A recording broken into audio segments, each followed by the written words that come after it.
అందరికీ నమస్కారం. తిరిగి ఈరోజు మరొక కథతో మీ ముందుకు.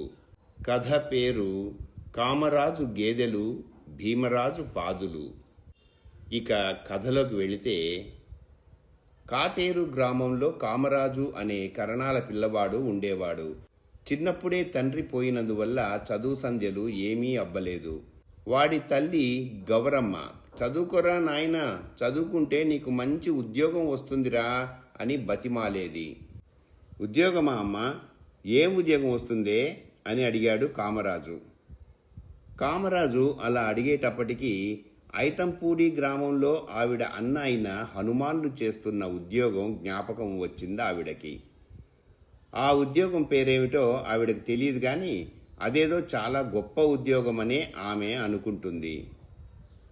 ఏమి అంటే, హనుమాన్ల గారింటికి ఆయన ఉద్యోగం ధర్మమా అంటూ కాయగూరలు, కందులు, పెసలు, మినుగులు, ఇంకా ఏవేవో సరుకులు ఊరికనే వచ్చి పడుతుండేవి.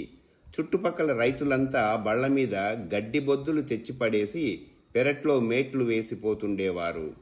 అంత గడ్డి ఊరికే వచ్చి పడుతోంది గనకనే ఆయన 5 పాడిగేదెలను కొన్నాడు.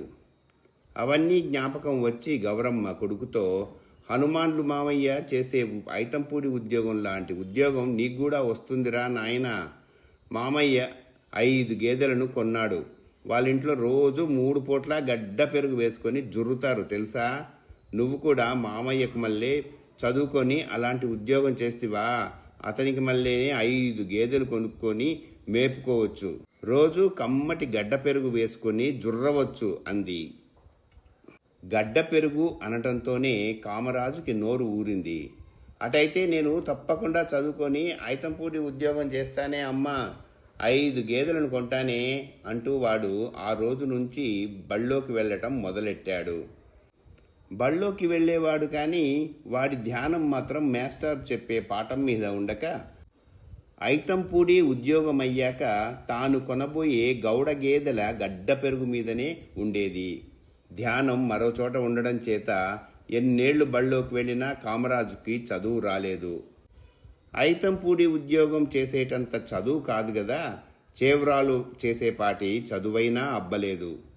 తన కొడుకు ఇలా బడుద్దాయి అయిపోయాడని గౌరమ్మ విచారించి వీడిని దారికి తీసుకురావడం ఎలాగా అని శతవిధాలా ఆలోచించింది. వీడికి పెళ్లి చేస్తేనే సరి, అప్పుడు భార్యను పోషించవలసిన బాధ్యత నెత్తిమీద పడి సంపాదించుకోవాలన్న యావ ఒక్క మాటుగా పుట్టుకు వస్తుంది అని తోచింది. ఈ ఆలోచన తోచటంతోటే గౌరమ్మ గారు నిద్రాహారాలు మానేసి పెళ్లి సంబంధాలు వెతకసాగింది. తిరిగి ఆఖరికి తామరాడ కరణంగారి కూతురు అమ్మన్న అనే పిల్లను నిశ్చయం చేసుకొని చక్కా వచ్చింది. కామరాజుకి మరెవరూ పిల్లనివ్వనప్పుడు అమ్మన్న తండ్రి మాత్రం ఎందుకు ఇచ్చాడు అని మీరు అడగవచ్చు. అమ్మన్న ఉత్తి వెర్రిమాలోకం. దానికి ఎక్కడా పెళ్లి సంబంధాలు రాకనే కరణంగారు కామరాజు సంబంధం వచ్చి రావటంతో పెళ్లి నిశ్చయం చేసేశాడు. నిశ్చయమైన వారానికే ముహూర్తం పెట్టి పెళ్లి చేసేశాడు. పెళ్ళాం కాపురానికి వస్తే కొడుక్కి బాధ్యత తెలిసొచ్చి సంపాదన మొదలెడతాడు కదా అని గౌరమ్మ కామరాజుకి పెళ్లి చేస్తే, కామరాజు సంపాదన లేదు సరికదా, పెళ్ళయి ఒక ఇంటివాణ్ణి అయ్యాను గనక నేను గొప్పవాణ్ణే అనుకొని ఇంట్లో కర్రపెత్తనం మొదలెట్టాడు. తల్లి మీద సాము చేయటం ఉండనే ఉన్నది. ఇప్పుడు కొత్తగా భార్య మీద కూడా అధికారం చెలాయించడం మొదలెట్టాడు. మొగుడు కేకలు వేస్తున్నప్పుడు తెలివైన పెళ్ళాం అయితే మాటకు మాట సమాధానం చెప్పకుండా ఊరుకుంటుంది. కానీ అమ్మన్న కుండబద్దలు కొట్టినట్టు తనకు తోచినదేదో నిర్మోహమాటంగా చెప్పేసేది. హత్తెరి, నాకు బదులు చెప్తావా అంటూ ఆ మూర్ఖ శిరోమణి ఆమె సిగపట్టుకొని బాదుతుండేవాడు.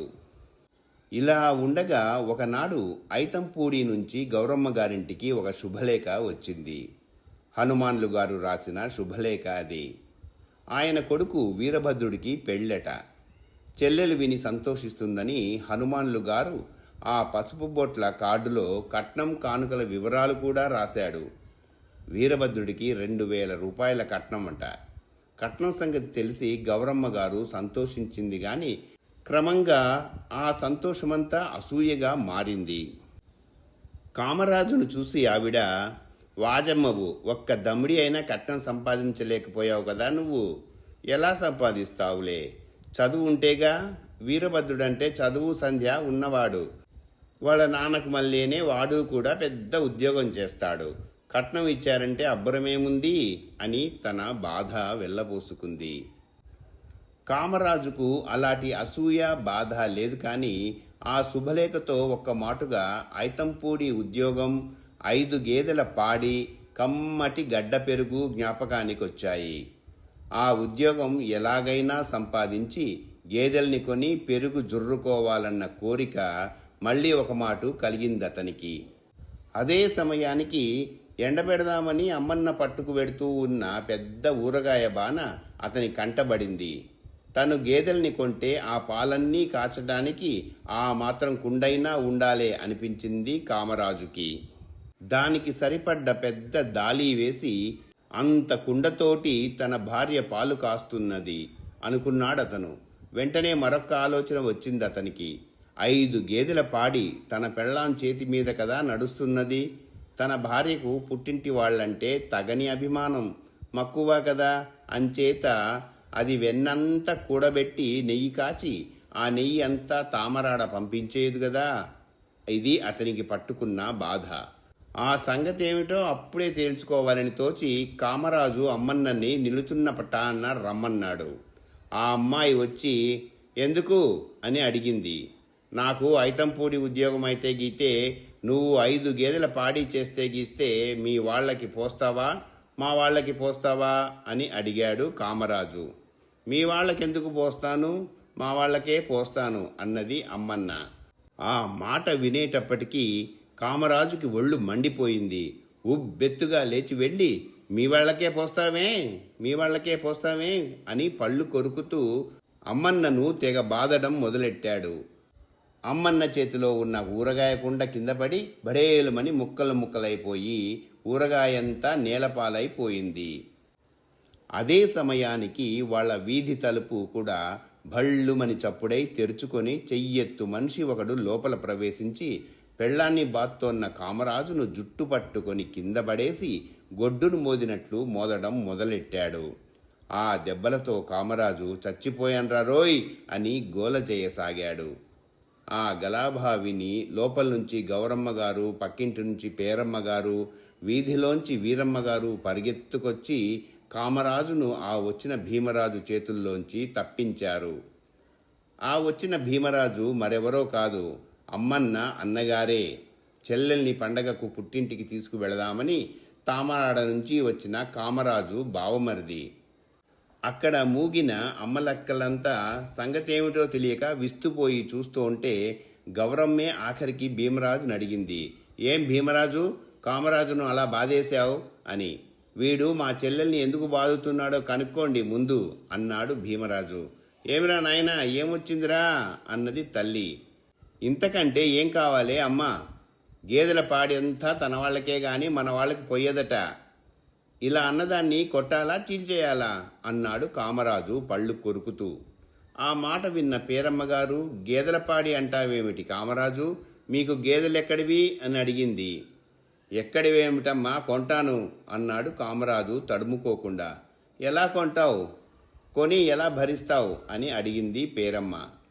ఎలాగేమిటి, ఐతంపూడి ఉద్యోగం వస్తే కావలసినంత డబ్బు, కావలసినంత గడ్డిని, ఆ డబ్బుతో గేదెలను కొని ఆ గడ్డితో మేపుకుంటాం అన్నాడు కామరాజు.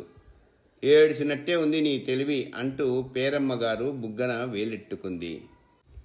తల్లి ప్రాణం గనక గౌరమ్మ గారికి ఉక్రోషం వచ్చి తెలివి తక్కువ వాజమ్మ గనకనే బావమరిది చేత చావు దెబ్బలు తిన్నాడు. మొగుళ్ళు పెళ్ళాలని కొట్టుకోవడం ఉంది గాని బావమరుదులొచ్చి బావలను కొట్టడం ఎక్కడైనా ఉందా అంది. అప్పుడు భీమరాజు నవ్వుతూ, ఏవమ్మోయ్ గౌరమ్మత్త, నేను మా బావని కొట్టింది మా చెల్లెల్ని అతడు కొట్టాడని కాదు, మా బచ్చలిపాదులు ధ్వంసం అయ్యాయన్న కోపం కొద్దీ కొట్టాను అన్నాడు. మీ బచ్చలిపాదులా? మీ పాదులు ధ్వంసమైతే మావాణ్ణి కొట్టడం ఎందుకు? ఇంతకు మీ ఇంట బచ్చలిపాదులు ఎక్కడున్నాయి అని నిలదీసింది గౌరమ్మ. మా ఇంట్లో కాదు గదా, మా ఊళ్ళోనే లేవు బచ్చలిపాదులు. ఆ నేల మీద బచ్చలి ఎదగనే ఎదగదని ఆ గ్రామం నుంచి మీ ఊరికి మకాం ఎత్తేస్తున్నాను. నేను ఇక్కడ కాపురం పెట్టి దొడ్డంతా పందిళ్ళు వేసి నాకెంతో ఇష్టమైన పెరుగు బచ్చలి పాకిస్తాను. ఆ పెట్టబోయే బచ్చలి పాదులను నీ కొడుకు కొనబోయే గేదెలు వచ్చి మేసిపోతాయనే ఉద్దేశంతో నేను వాడిని కొట్టాను అన్నాడు భీమరాజు యుక్తిగా. భీమరాజు మాటలు విని అందరూ పకపక నవ్వడం మొదలెట్టారు. ఇంతటితో ఈ కథ సమాప్తం.